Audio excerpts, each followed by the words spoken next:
Hey, what's really going on? It's just Jack with a Sunday news summary where I give you the facts straight, no lace, with a little bit of spice. First up is a story that I left off with the last time I reported. So, of the nearly 500 South Koreans that were detained by ICE at the Hyundai plant, 300 will be returned to South Korea.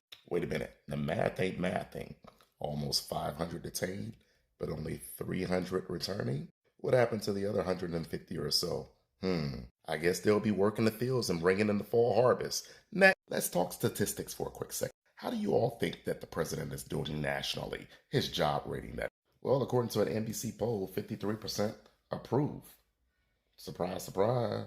But let's look at a few specific areas, such as immigration and border security, immigration and deportations, trade, and inflation. Is that about what y'all expect? Almost consistent with his approval rating, with the exception being inflation. But they're blaming that on Biden's, right? Now let's switch gears when it comes to his deployment of National Guard troops to U.S. cities. Pretty much boils down to a partisan issue. And as can be expected, those that approve of the president agree.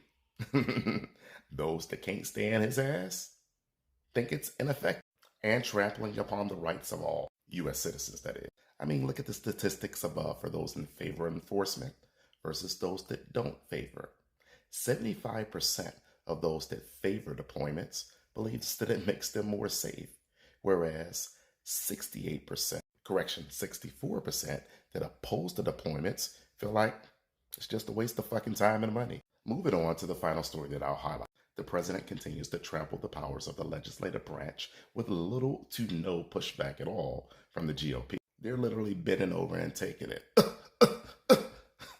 It's for the good of the country. I mean, things like firing the Center for Disease Control director after the GOP-controlled Senate had affirmed watching RFK place restrictions on the COVID vaccine when he said in the Senate confirmation hearing that he wouldn't.